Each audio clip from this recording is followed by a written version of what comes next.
2019 de cara a 2020 con Pablo Quintero, analista político, politólogo, profesor de la Universidad Central de Venezuela. Pablo, ¿cómo estás? Bienvenido, gracias por acompañarnos. Vale, muchas gracias. A ver, vamos a hacer una especie de balance. Es complicado hasta fecha porque siguen ocurriendo cosas. Ayer, de hecho, Juan Guaidó se reunió con diputados para concretar esta agenda de lucha para el próximo año. Pero ¿cómo ves este cierre de año según lo que se va perfilando? Todavía faltan días y Venezuela es un país tan dinámico, tan atípico, que aquí cualquier cosa puede pasar hasta el 31 de diciembre, ¿no? Sí.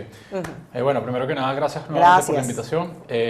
Si hacemos un análisis desde lo que fue el año 2019, enero hasta diciembre, hasta el sol de hoy, observamos que, en primer lugar, después de la juramentación de Juan Guaidó, como presidente encargado de Venezuela, se le prometió públicamente a los ciudadanos una ruta que fue cese de usurpación, gobierno de transición, elecciones libres.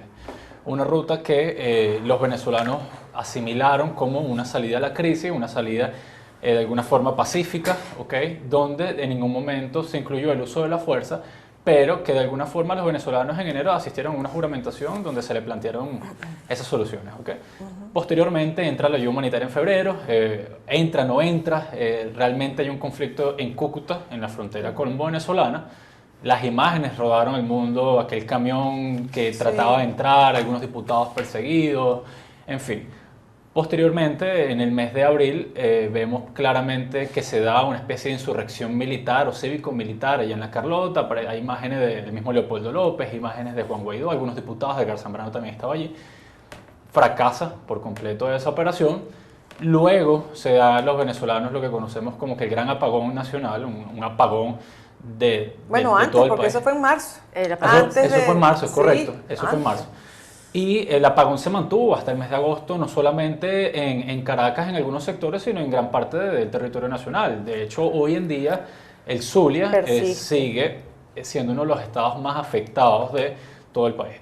Sí. Y posteriormente a eso, entramos en una fase de recesión política, llegan las vacaciones del mes de agosto, luego se reactiva la calle nuevamente en octubre, pero ya con unos niveles de popularidad que no son los mismos del mes de enero.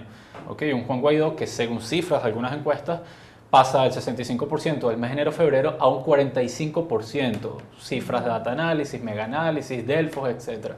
Y por otro lado, observamos hay un descenso dentro del nivel de movilización porque no se le cumplió a los ciudadanos precisamente el cese de la usurpación, el gobierno de transición, elecciones libres. Recordemos también otra cosa, en el tablero internacional existe una actividad permanente por parte de los diputados de la Asamblea Nacional en denunciar al gobierno de Nicolás Maduro en instancias internacionales. Y también, obviamente, lo que es el canciller Julio Borges hizo un trabajo respecto a lo que es la activación de lo que llaman el TIAR, que hoy en día nadie sigue sin entender cómo es posible que el Estado venezolano, funcionarios del Estado venezolano, son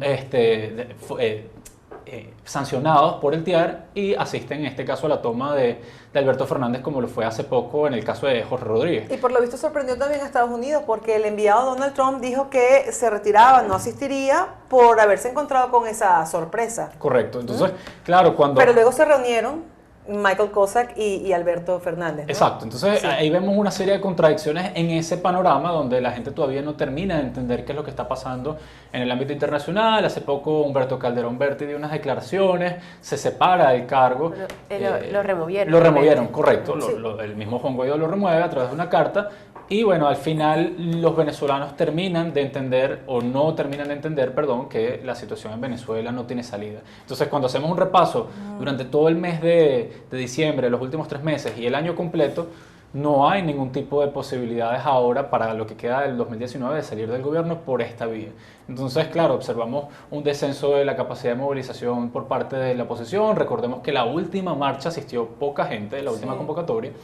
Y por otro lado vemos un gobierno con unas características un poco más agresivas. También importante, antes que se nos olvide, la mesa de diálogo de Oslo, que también fracasó por otro lado sus intentos de diálogo. Entonces, claro, la percepción de los venezolanos es que, lógicamente, la oposición no tiene la capacidad real de remover del gobierno a Nicolás Maduro. Ahora, ayer Juan Guaidó, en esta reunión con los diputados, en la que hacía referencia a la agenda para el próximo año, destacaba la necesidad de evaluar lo hecho hasta ahora y de rectificar. ¿Qué debería rectificarse en esta estrategia que emprendieron en enero, cuando se juramentó como...? Sí, bueno, en primer lugar, entender que el poder no... O sea, buscar el poder con una naturaleza del gobierno de este estilo, un gobierno que se para de mesas de diálogo, un gobierno que no llama, no responde a los llamados de la comunidad internacional, de la OEA, de la ONU, del Grupo de Lima, yo creo que está más que claro de que tienen que replantearse una estrategia que incluya otras posibilidades. Por otro lado, es importante destacar que para el año 2020 hay unos comicios electorales, ¿ok? Los comicios electorales son las elecciones parlamentarias. Esto no las pone ni Nicolás Maduro ni Juan Guaidó, están contempladas en la Constitución y en el cronograma. Y es importante llamar a la ciudadanía a que se tiene que plegar de alguna forma una estrategia de voto calle si quiere, en este caso la Asamblea Nacional, seguir manteniendo el espacio de lucha que es la Asamblea Nacional, si quieren recuperar o si quieren mantener esa institución.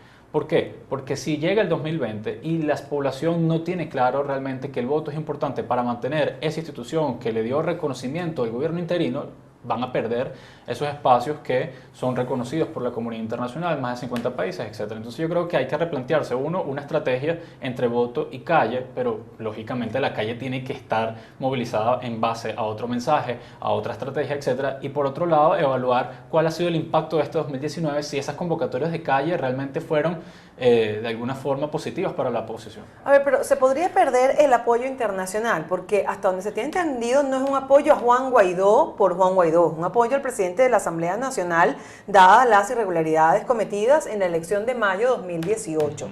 Entonces, sea Juan Guaidó o no el presidente de la Asamblea Nacional, ¿estaría en juego el apoyo internacional a la Asamblea Nacional como organismo? No, estaría en juego si realmente la Asamblea Nacional se fracciona, si no actúa de forma cohesionada y coherente, ¿ok?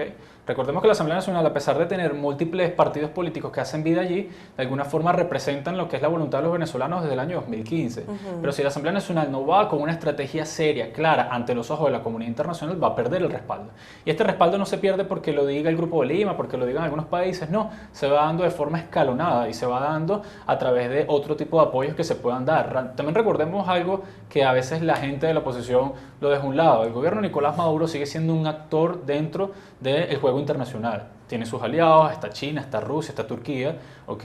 Y hay otros países incluso que se han manifestado de forma neutral, pero sigue estando, o sea, sigue participando dentro del tablero internacional. Entonces yo creo que hay que sopesar en ese tipo de casos cuáles son los países que apoyan a Nicolás Maduro. Entre esos tenemos a Argentina hace poco, que Alberto Fernández ha manifestado realmente cuál es su posición política. No lo ha hecho tan visible, pero tan solo con el hecho de haber recibido a Jorge Rodríguez, ya yo creo que eso es un indicio. Y por otro lado, los países del Caribe. Entonces yo creo que para el 2020 la oposición tiene que reformular bien su estrategia.